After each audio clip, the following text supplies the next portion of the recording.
Okay dear student, good morning. Last video में हम धातुओं के रासायनिक गुण के बारे में डिस्कस कर चुके थे। आज हम डिस्कस करेंगे अधातुओं के रासायनिक गुण। अधातुओं के रासायनिक गुण।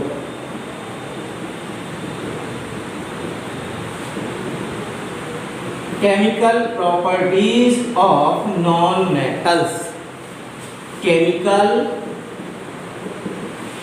Properties of non metals. अधातुओं के रासायनिक गुण।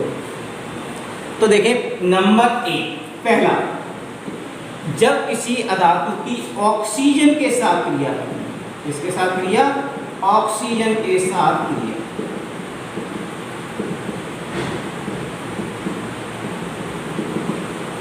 जैसे कोई भी यदि हमारे पास अधातु है, कार्बन है, सल्फर है, ठीक है, या कार्बन डाइऑक्साइड है, जब इसके साथ जैसे कार्बन मोनोऑक्साइड है, जब इसकी क्रिया जो होती है किसके साथ करें? ऑक्सीजन के साथ करते हैं, तब ये इसके ऑक्साइड बनाते हैं। जैसे यदि कार्बन है तो कार्बन की क्रिया में ऑक्सीजन के साथ कर दूं, तब हमारा बनेगा कार्बन डाइऑक्साइड।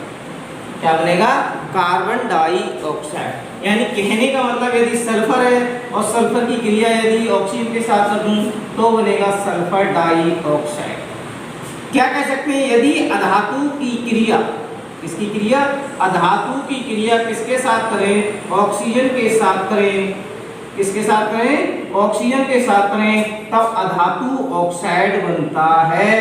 क्या बनता है? अधातु ऑक्साइड बनता है। जैसे कार्बन की क्रिया ऑक्सीजन के साथ करी तो क्या बना? कार्बन डाइऑक्साइड बना। सल्फर की क्रिया ऑक्सीजन के साथ करी तो क्या बना? सल्फर डाइऑक्साइड बना। इस तरह से यदि जैसे कुछ धातु ऑक्साइड की क्रिया भी यदि ऑक्सीजन के साथ करें, किसके साथ करें? यदि ऑक्सीजन के साथ करें, तब भी अधातु ऑक्साइड बनते हैं। कहने का मतलब ये क्या है? अधातु मोनोऑक्साइड, CO, कार्बन मोनोऑक्साइड, यानी अधातु मोनोऑक्साइड हो गया। और इसकी क्रिया जब O के साथ करेंगे, ये नेसेंट ऑक्सीजन कहलाती है, नवजात ऑक्सीजन कहलाती है। और नवजात ऑक्सीजन के साथ जब इसकी क्रिया करते हैं, तब कार्बन डाइऑक्साइड बनती है। कहने का मतलब यह है कि जब अधातु की क्रिया ऑक्सीजन के साथ करते हैं, तब क्या बनता है? अधातु ऑक्साइड बनता है। क्या बनता है? अधातु ऑक्साइड बनता है। नंबर 2, यदि हाइड्रोजन से क्रिया करें, किससे क्रिया करें? हाइड्रोजन से क्रिया। यदि किसी अधातु की हाइड्रोजन के साथ क्रिया करें, यानी अधातु और अधातु की क्रिया किसके साथ करें? हाइड्रोजन के साथ। किसके साथ करें? हाइड्रोजन के साथ। तब क्या बनता है? अधातु हाइड्राइड बनते हैं। क्या बनते हैं? अधातु हाइड्राइड बनते हैं। क्या बनते हैं? अधातु हाइड्राइड बनते हैं। जैसे यदि नाइट्रोजन की क्रिया हाइड्रोजन के साथ की जाए, तब अमोनिया का निर्माण होता है। किसका निर्माण होता है? अमोनिया का निर्माण होता है। तो नाइट्रोजन क्या है? हमारी अधातु हाइड्रोजन से क्रिया कर रही है। जब अधातु जो होती है हमारी हाइड्रोजन के साथ क्रिया करती है, तब क्या बनता है? अधातु हाइड्राइड बनता है। यानी इसे क्या कह सकते हैं हम? अधातु हाइड्राइड, नाइट्रोजन ट्राईहाइड्राइड, या इसका नाम होता है अमोनिया। क्या नाम होता है इसका? अमोनिया। तो इस प्रकार यदि ऑक्सीजन के साथ करते हैं अधातु की क्रिया, तो अधातु ऑक्साइड बनता है। हाइड्रोजन के साथ करते हैं तो देखें अधातु हाइड्राइड बनता है। क्या बनता है? अधातु हाइड्राइड बनता है। यदि इसी में कार्बन की क्रिया हाइड्रोजन के साथ की जाए, तब मीथेन बनता है। क्या बनता है? मीथेन। कार्बन क्या है? हमारा अधातु। हाइड्रोजन क्या है? हाइड्रोजन के साथ क्रिया कर रहा है। यानी अधातु जब हाइड्रोजन के साथ क्रिया कर रहा है, तब क्या बना रहा है? हमारा अधातु हाइड्राइड बना रहा है। इसका नाम होता है मीथेन। ये क्या कह सकते हैं? अधातु हाइड्राइड। इसके बाद में नेक्स्ट क्रिया आती है क्लोरीन के साथ क्रिया। किसके साथ आती है? क्लोरीन के साथ क्रिया, और जब इसकी क्लोरीन के साथ कोई भी अधातु क्रिया करता है तब वो उसका क्लोराइड बनाता है। क्लोरीन के साथ क्रिया, किसके साथ क्रिया? क्लोरीन के साथ क्रिया। सपोज करो फास्फोरस की क्रिया क्लोरीन के साथ कर दें तब ये PCl5 बनाता है। क्या बनाता है? PCl5 बनाता है। और ये हमेशा ध्यान रखना ये P लिखा जाता है हमेशा P4 लिखा जाता है। इसे हम कहते हैं रेड फास्फोरस। क्या कहते हैं इसे हम? Red phosphorus. लाल फास्फोरस कहते हैं। फास्फोरस क्या है हमारी? P क्या हमारा? धातु किसके साथ क्रिया कर रहा है? क्लोरीन के साथ क्रिया कर रहा है। और जब क्लोरीन के साथ क्रिया करता है तब क्या बनाता है हमारा? PCl5 बनाता है। 4 बैलेंस करेंगे इसे। देखें यहाँ पर P के 4 हैं, यहाँ पर P के 4 हो गए, क्लोरीन के कितने हो गए? 20, यहाँ पर Cl के कितने? 10, तो कितने आ जाएंगे? 10। 10 दूनी 20, 4 पंजे 20। एक ये भी होता है कि जब P4 की क्रिया Cl2 के साथ करते हैं तब ये PCl3 भी बनाता है। क्या बनाता है? ये PCl3 भी बनाता है। जब इसे बैलेंस करते हैं तो ये बनता है, इसे कहते हैं फास्फोरस पेंटाक्लोराइड। इसका नाम क्या होता है? Phosphorus pentachloride. इसका नाम होता है फास्फोरस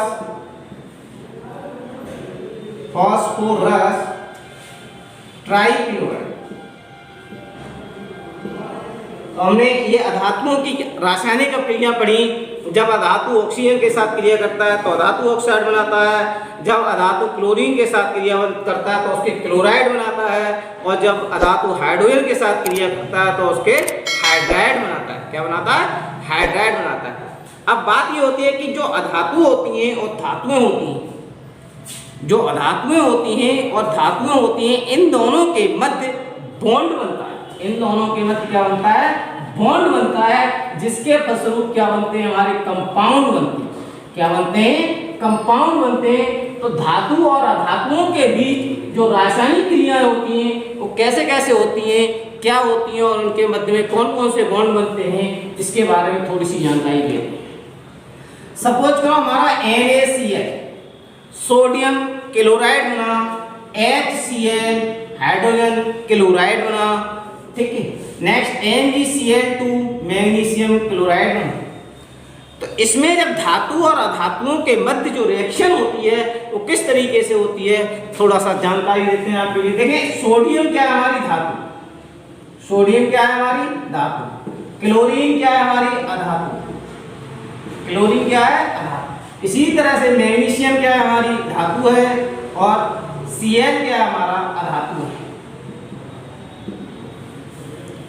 इसके लिए अब आप देखें जरा, सोडियम का परमाणु क्रमांक कितना होता है? 11। क्लोरीन का परमाणु क्रमांक 17। मैग्नीशियम का परमाणु क्रमांक 12। क्लोरीन का परमाणु क्रमांक 17।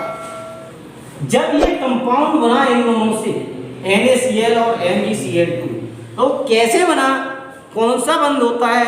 जनरली धातु और अधातुओं के मध्य में 3 प्रकार के आबंध बनते हैं, जिन्हें क्रमशः आयनिक आबंध, कोवेलेंट आबंध, कोवेलेंट बॉन्ड तथा उपसहसंयोजी आबंध कहते हैं।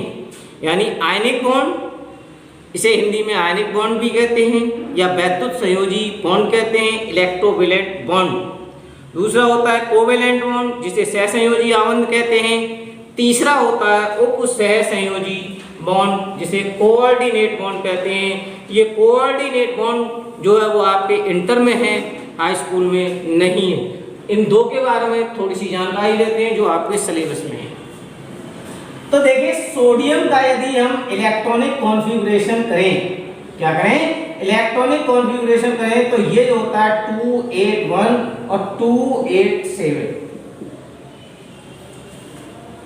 अब इसमें एक चीज है कि प्रत्येक एलिमेंट, प्रत्येक तत्व ये चाहता है कि इनकी आउटर मोस्ट शेल में, बाहरी कक्षा में 8 इलेक्ट्रॉन हो जाए। कितने हो जाए? 8 इलेक्ट्रॉन हो जाए। तो देखिए, सोडियम की बाहरी कक्षा में 1 इलेक्ट्रॉन, ठीक है। क्लोरीन की बाहरी कक्षा में 7 इलेक्ट्रॉन है। तो सोडियम 8 इलेक्ट्रॉन करने के लिए या तो 1 इलेक्ट्रॉन निकाल ले या 7 इलेक्ट्रॉन ले ले। दो कंडीशंस होंगी, या तो एक इलेक्ट्रॉन को क्या कर दे, ये निकाल दे, जान दे दे, तो इसकी बाहरी कक्षा में कितने इलेक्ट्रॉन रह जाएंगे, 8। या ये 7 इलेक्ट्रॉन को ले ले तो इसकी बाहरी कक्षा में कितने इलेक्ट्रॉन हो जाएंगे, 8। इसी तरह से क्लोरीन में इसकी बाहरी कक्षा में 7 इलेक्ट्रॉन होते हैं, या तो ये एक इलेक्ट्रॉन ले ले या ये 7 इलेक्ट्रॉन दे। तो होता क्या है, देखें यहाँ पर जो सोडियम है 7 इलेक्ट्रॉन लेना तो बहुत भारी है, एक इलेक्ट्रॉन को क्या कर देता है, दान कर देता है। इसके लिए क्लोरीन के लिए जब इसके लिए ये दान कर देता है तो ये बनाता है Na+ 2,8, यानी एक इलेक्ट्रॉन निकाल दिया, एक इलेक्ट्रॉन की कमी होगी।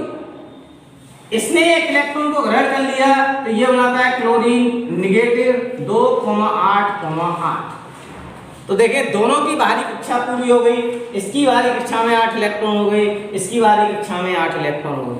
दोनों की बाहरी कक्षा में कितने कितने इलेक्ट्रॉन हो गए, 8।